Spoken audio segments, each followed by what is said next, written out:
Bradley, welcome to the Content 10X podcast. Thank you for having me. It's great to have you on. Really, really looking forward to this conversation, Bradley. And the Content 10X podcast, it's all about maximizing the value of our content. And I'm really looking forward to talking about employee advocacy and how we can use employees to maximize our message and our content and, getting the word out there. So really, really looking forward to this. It's something we haven't talked about before. Before we get into it, though, I'd love to just get started by talking about how you got to where you are today. So could you just share, in a nutshell, founder of DSMN8, how did you get here? Yeah, I'll try. So DSMN8 is actually my second business. So I started an e-commerce technology company back in 2009. And we were really fortunate because we were acquired only 5 years into that journey. And there was an experience that we went through being a small self-funded startup being acquired by a publicly listed company, in that we went into an organization that was far more process driven, less about company culture. And that was something that we kind of had to grapple with. But being the founder of the company, they wanted me around in case something went wrong, but didn't really want me to do anything because they didn't want to depend on me. So they put me out to pasture in marketing. And as part of that acquisition, I was creating marketing content and trying to get salespeople to share it, which was a lot harder than I thought it was going to be, because I thought, hang on a minute, these are salespeople. They surely want to sell more, so they get paid more commission. But it turns out that they weren't that eager on extra tasks in their day. So it was kind of towards the end of that handover period that I had this idea of creating a product which essentially removed the friction for salespeople to share content. And that's really where the original idea came from.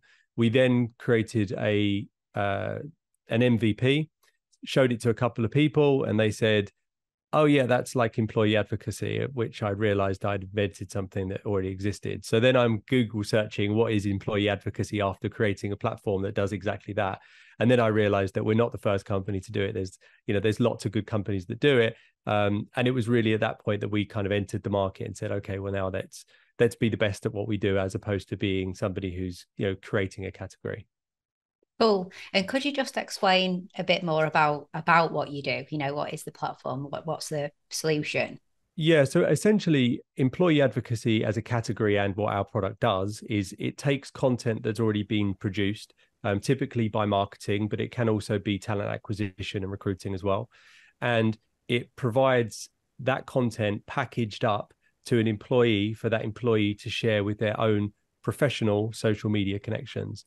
The reason why I labor the point on professional is there's often a misconception around what employee advocacy is. And yes, there's been cases where companies like Dunkin' Donuts have had their employees on TikTok doing dances and all that kind of stuff, which is great. But most, 99% of employee advocacy is more about professional use and executives using content to advance their career and in turn help the organization in the process.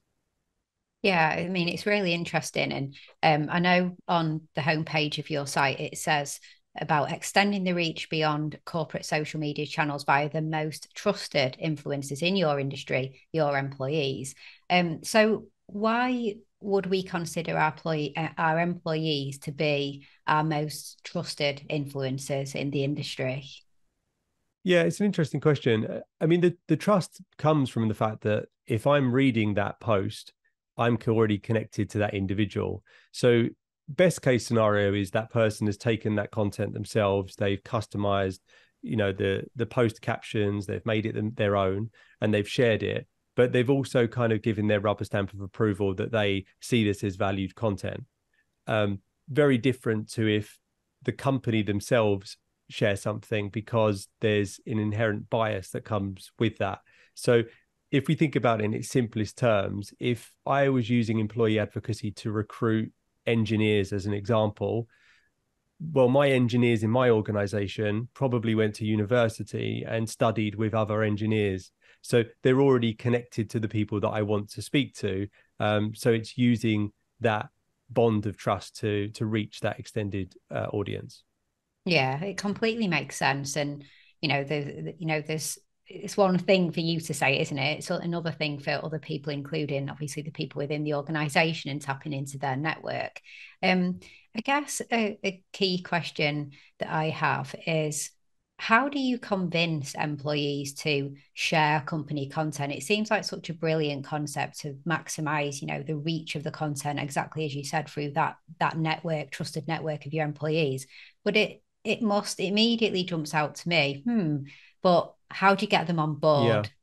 it's interesting because I think the feeling that you're having towards it is we're trying to work out how we explain this at the moment, and on our own podcast we've spoken about this a lot, but there's this employee advocacy 1.0, right? And I'll be honest, I actually don't like the term employee advocacy. If I could change it, I would, but it's the category we operate in, so it's the word we use.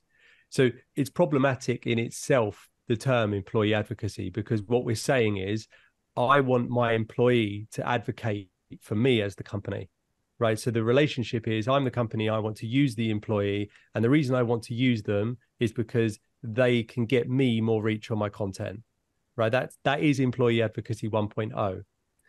And it's changing massively now. So employee advocacy 2.0 is more about social enablement to employees that have an invested interest in being active on social and giving them the tools to be good at it. So the idea of convincing someone actually is removed at that point, because what we're saying is, okay, I might need to educate a salesperson on why being front of mind is a good idea. We shouldn't need to, because if I use the example of a salesperson, but if I sell lubricants into an industrial industry, right? Probably I'm not the only person who sells that product. Somebody else does. So if me and my competitor, the salesperson at this mythical competitor, have a shared connection, if one of us is always talking about what we do, demonstrating value, thought leadership, and the other one isn't, then I'm front of mind. Very simple. So once somebody understands that, you're enabling them to be good at social. What you're not doing is saying to Steve in accounts, hey, Steve in accounts, I'd love you to share information about our webinar that's coming up next week that has nothing to do with Steve in accounts, because then what you are doing is using your employees, which is the absolute opposite of what we want people to do. Now, do people do it?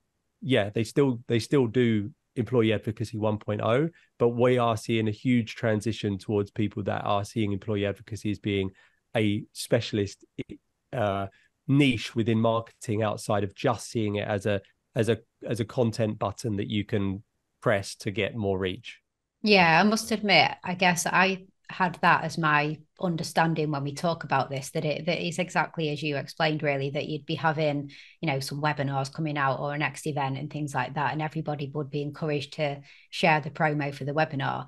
In a way, is it crossing over somewhat into encouraging employees then to build personal brands, because it's encouraging, like you said, to put themselves out there front and center and be sharing knowledge and expertise? So is there that crossover into encouraging them to build that personal brand themselves on social then?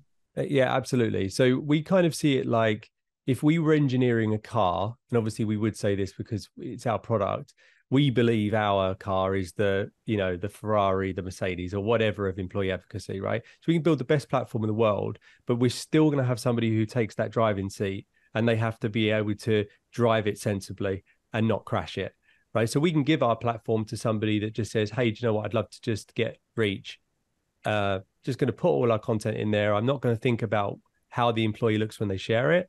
And that will be a bad employee advocacy experience. Now, what you can do is you can still share that webinar video, the webinar registration link, but it has to be in a bigger pot of other things that are of more value to the employee to share themselves. So the issue with personal branding is, most people understand the value in doing it, but one of the biggest issues with it from an employee perspective, and I didn't realize this until we started asking people, was they're scared of doing it, not because they will get it wrong and get a slap on the wrist, which is what most people think. They assume that their employer will think they're looking for a job. Yeah. And means that actually, do you know what? It's easier for me to not do it, even if I'm highly motivated. So what the employee advocacy platform does is it gives permission and it enables people to do it in a way that they feel safe, that they're not going to share something, especially in regulated industries, that they could say something, even if they, use the term that actually you're not legally allowed to use. All these things would stop them doing it. So it's just basically making it safe for them to build a personal brand. Yeah, it's kind of like putting the guardrails up just to help them stay within that. Yeah, that makes sense. From the employer perspective, do you ever find that there's employers that have an objection? Because there's often a fear of your employees building personal brands in the same way you just said employees might be a little bit scared that it's like they're suddenly trying to get a new job and get a name for themselves. Often I find that when I go on podcasts and things like that and I'm interviewed about content, people will say to me, oh, but like, if your employees are building a personal brand, we shouldn't encourage that because that you're encouraging them to become more employable and putting themselves in the marketplace, and they're just going to go and get picked up by somebody else. Do you find that? Do you find, I guess with the businesses that you work with or just the employers that you speak to, that there's some kind of hesitation that putting themselves out there puts a marker on their head to go and get taken and by someone else, swept up? Yeah, it's an interesting one. You can look at it in so many different ways. So on one hand, yes, like if we were speaking to somebody and they said that was a concern to them, we would probably put a red mark against their name and say we don't want these people as a customer because this isn't going to go well. So if you took that approach in all areas of your business, you would never send a salesperson out to go and see a client.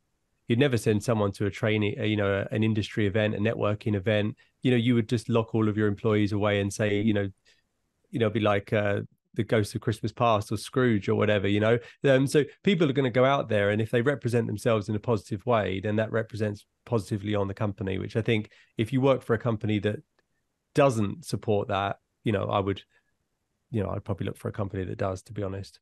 Yeah, I completely agree. What what unexpected benefits are there often from having a really good employee advocacy 2.0 program in place? But are there, have you seen a string of benefits that you might not necessarily have initially anticipated from it? Yeah, I guess COVID was an interesting change in employee advocacy because the idea of having a personal brand externally, and personal brand's a bit cringy, like the term of it. I think we've kind of got used to it, but I think for a while it was a really cringy term, and I still find it a bit cringy, to be honest. But the idea of a personal brand, to most people, is that person you see on LinkedIn who's doing really well on LinkedIn. Everyone knows who they are, and they're dominating the algorithm, all that kind of stuff. But personal brand, really, before COVID, was you met someone for a few minutes in the office, in the break room, you got to meet them, you knew what they were about. And that was the way that people showed their organization, their personality, that they were, that they were supporting the team message, all that kind of stuff. And then COVID and remote working basically meant that we all worked in silos. So if we worked in the marketing team, highly unlikely that we ever even met the people in sales unless they were a small window in a company kickoff thing where we never got to speak to them. So one of the unexpected benefits of using employee advocacy is showing your own organization who you are, as opposed to trying to sell something externally. Yeah, I love that. I remember, back in my days of working for Accenture, we used to do like training courses on growing our internal personal brand for exactly the reasons that you said, being known within the organization for what you do and what you're known for and what your expertise is and things like that, and just managing that through the promotion processes and things like that. So that's really interesting. I wanted to ask you also about something that I think I saw in doing my research for this. Maybe you posted on LinkedIn or it might have been on the website, but there was a mention of working with clients and seeing that they can reduce investment often in areas such as paid media if they've got a really good thing going with their content being shared through their employees. Do you have any really good examples of that, or just like a walkthrough of how that has worked in practice? It's just really interesting. Yeah, absolutely. So I guess what's interesting is we obviously sell our employee advocacy platform, but we also use employee advocacy as our primary go-to-market strategy. So we have, I should have looked before the podcast. I think it's more than 20,000 LinkedIn followers. We've never paid any media for that. That's only been done for a very small amount of employees. We're a small bootstrapped company, like 40 plus employees. That's been done just through using our employees. Our largest referrer of traffic. So we have self attribution on our website. So we don't give people tick boxes. We say, how did you hear about us? And they write. And it's 70% of the time it's LinkedIn post, social, word of mouth, and then it will be Google. So we use employee advocacy as our primary market. So we see that it does that. But if we think about how much it costs to get a click on LinkedIn, let's say you're doing really well and you're buying, I don't know, $5 a click, which I think you'd be doing really well if you were doing that at the moment. The average employee will share 2.2 pieces of content a week. If your content's reasonably relevant to the industry that that you're in, you could expect 4 to 5 net new website visits per share. So that means each employee is delivering you, what's that, 10 clicks a week, 40 a month. It quickly adds up. If you then said, well, actually $5 a click, that's a lot of money that I now haven't needed to spend with LinkedIn in order to get that traffic. And the other benefit is that because the employee is sharing consistently, you're able to build on a consistent message over a longer period of time, rather than just doing that thing, which I think a lot of people do, but they know they shouldn't do it, but they kind of have to, is that everything they do on LinkedIn is, go and download this white paper and give me your information so an SDR can call you. They can't take a more long-term view. And I think employee advocacy, if you have the group of ambassadors there, gives you the ability to do that.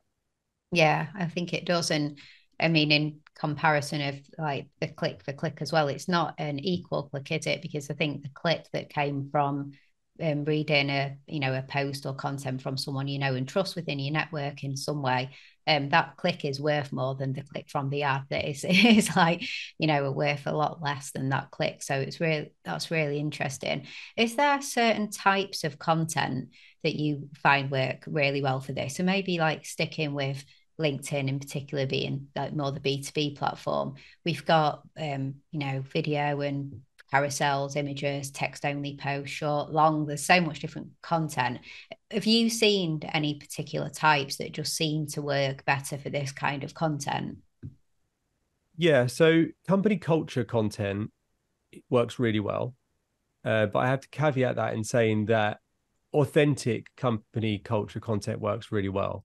So if you do, like, let's say somebody runs a marathon, right? And you share about it and you say, this is Sally, she ran a marathon, and that would get loads of engagement because people love to support their coworkers. Now, does that help the company in turn? Not that much. It promotes you as a good employer that is seen to be championing your employees. So if you come back from that slightly and you celebrate people's projects, so you're still able to talk about the successes of the company, but more in a subtle way while still celebrating the employee, then that will do well. If you just say, this is our X12589 processor, it released last week, and here's the spec sheet, you can download it, it won't perform. But there's a lot of pressure from marketing teams to put that kind of content out. But we're always saying to people, would you share that? And the person who approved it will say, no, I wouldn't share that. And so we're always kind of like, well, why would you expect somebody else to share it? So think about the content more as an individual sharing it, and not just using the employee as a walking billboard. And I think if you can get the client to see the difference in those two things, then content works much better. Yeah, that makes sense. When it comes to, say, for example, the marketing team have created a piece of content. So let's say, there's some great like white paper or something that they've just announced on their LinkedIn page, and there's the desire for employees to, in their own style and words, mention and get this white paper out there. So is the best approach really to provide information about what it is, and maybe, as you said, if it's a regulated environment, that maybe some do's and don'ts on how you might sell the pros of this white paper, and really just give a summary, the content, the summary, the key link, and some pointers, and then pass that out with the request in your own words to share this, then, as opposed to ever really giving any pre-written. If you don't have time to write anything yourself, then we've written this post that you could always share. Is that just not a good idea to do that? It's the nuances in this that make the big difference.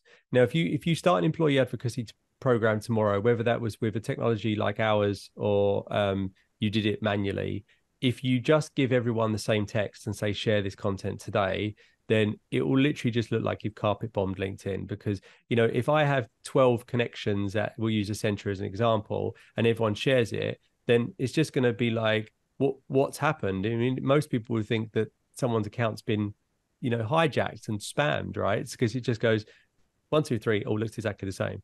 So what we see it as is there's a journey that someone goes from never sharing on LinkedIn and not knowing what to say, into being at the pinnacle of social media, writing everything themselves in their own personality. And there's a journey between the two.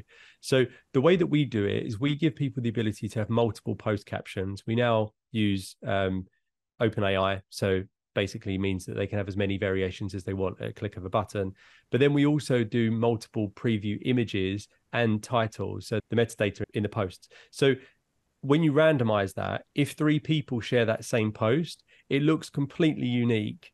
You wouldn't know that they were actually taking you to the same place. So then if we're in a common team, you're not going to see that kind of repetitive nature of it. But you also want to stage the content in being distributed at different points in time as well. So if the content is evergreen and it could be shared next week, why does everybody need to share that piece of content today? So it's just being smarter with it. And then when you're writing the post captions, making it easy for someone to put it in their own tone of voice. So the example I used before, where it's like the X125 processor, how does somebody take that post caption and make it their own? Unless there's an adjective in there where I can say, actually, I don't use the word awesome, but I do use the word epic, right? It's really easy for me to say, stop that, put that in, make that sound more like me. But actually, sometimes when people create employee advocacy 1.0 post captions, I mean, I don't know how anyone would put that in their own, it would be like converting binary, code and then putting it in your own tone of voice. Yeah, I completely agree. Yeah. Yeah, I'm sure that falls flat on its face if people try and follow that approach. Yeah, and the interesting thing that I realized was that there's a confirmation bias that comes with employee advocacy, in that if you see it done badly, you remember it. But if Yeah. it's done well, you don't notice it. So all you ever see is it bad employee advocacy because it's so easy to see. But, we work with companies like McKinsey as an example. So we have, 10,000 odd McKinsey consultants use our platform. You'd never know that they were using an employee advocacy platform because the person who runs the program is so good at running the program that it's done well. If she left tomorrow and someone came in and said, you know what, we just want everyone to share the content today, all of a sudden you'd have 10,000 McKinsey consultants looking like programmatic, robots, basically. Yeah, it would not be a good look, would it? At all? It'd look like the system had been hacked, really, wouldn't it? So it would not be good. Um, when it comes to like when we were talking before about the benefits of rolling out really effective employee advocacy, and as well as the key benefits of getting more people familiar with the brand and potentially transaction and working with them and trusting them. You mentioned about the internal sort of personal branding that can be enhanced through it. We discussed a little bit about recruitment from the point of view of do employers get reticent when employees get more vocal online, and also do employees worry that they're going to look like they're looking for a job? But on the positive of recruitment, have you seen that companies that do it well actually have improved their chances in the recruitment marketplace in terms of when you're looking at companies and trying to work out whether you're going to apply, whether you're going to go for the job, you usually do your due diligence and have a look at who works there, what's going on. Is that being reported as, we've started to realize people are becoming more interested, or that we're doing better from a caliber of candidate and that kind of thing? Yeah, absolutely. So again, it does come down to the quality and the strategy that you put into it. So some people think employee advocacy when it's recruitment is employees sharing job specs, and that would be, we use the term 1.0 again. That's a very 1.0 approach to it. 2.0 is look at this charity day we did. Look at this employee that's done a typical working day, a tour of our canteen, all of that stuff that makes it go, like Dropbox are amazing at this. So when obviously we see a lot of our clients' content on there, but when I see their content, I almost want to work there. I'm like, this looks like an amazing place to work. So when somebody then does put a job post on there, they know what they're applying for. Yes, the job spec is going to tell them what job they're going to be doing and hopefully how much they're going to be paid. But all of the other things, what's the culture like in the organization? What's the CEO like? Are they vocal? How transparent are they? All these things that are actually more important to people than, the difference of $500 in their annual salary. These are the things that mean that the good candidates come through to them. Yeah. And do you, I guess, kind of on the other side, do you find that there's really specific organizations with specific types of culture within organizations that this, it really has to be the starting point before you can roll something like this out? There must be some organizations you go to and you think culturally it doesn't, this isn't going to work. Yeah. So we obviously, we have like any sales organization, we have a qualification model, right? So if we find somebody who we believe is a prospect, we need to work out, do we think they're going to be a client in year 2? Because if they're not going to be a client in year 2, we don't want them in year 1 for millions of mathematical reasons, which we won't go into today. But we really want to say, is this going to stick? So one of our qualification mechanisms is looking at Glassdoor. If somebody is like a 2 on Glassdoor, well, what, unless they literally force their employees to share content, why would an employee of a company that has bad culture, already overworks their employees, then want to take on another task?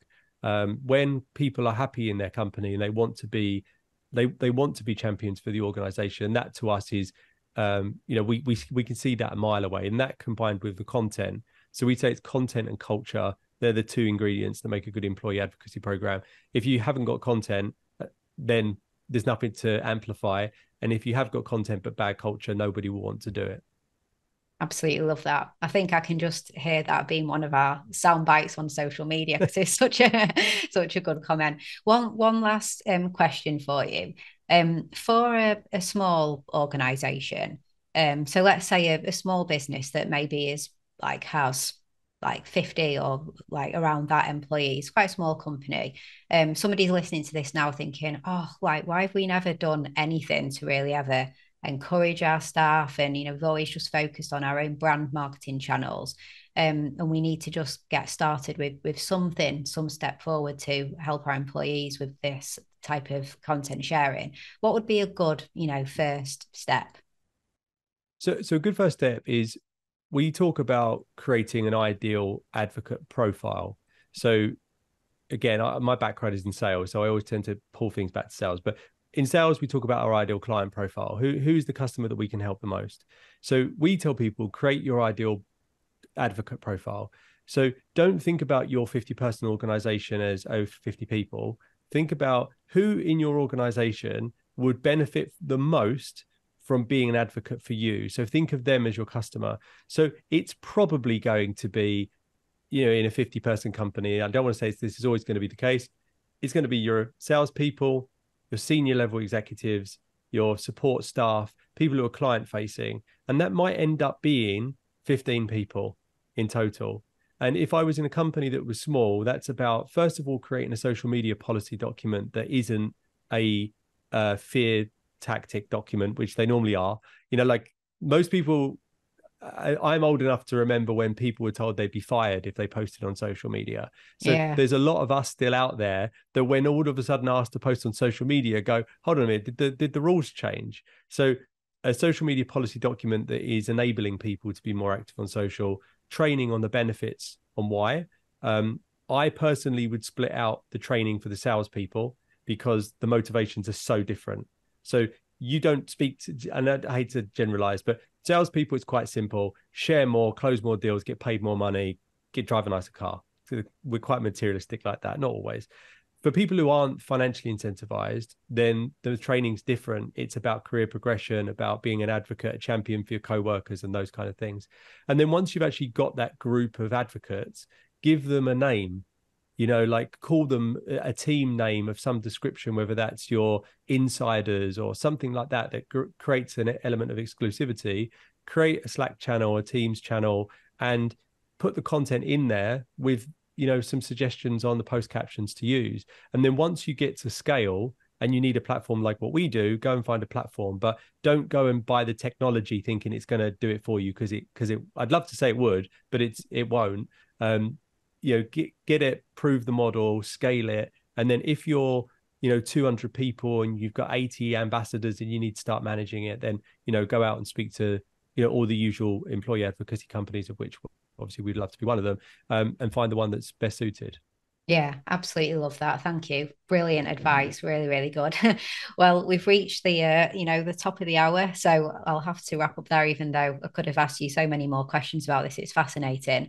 Thank you so much for coming on the show. Really, really appreciate it. Where would you like people to go to connect with you? LinkedIn or any other places? Available on LinkedIn. We also have a book that is being released in September. We're taking people's details now to send out free copies. So if they want to register for a free copy, it's dsmn8.com/employee-advocacy-book, and we'll distribute it. And that is a book called 101 Employee Advocacy Cheat Codes. So these are things that you can do without a platform, and you can implement them straight away. Oh, that's amazing. So congrats on the book. We'll put the link in the notes, and that's awesome. I'll be getting a copy of that, Bradley. So thank you. Cheers. Right. Well, thank you. It's been awesome. Thank you so much.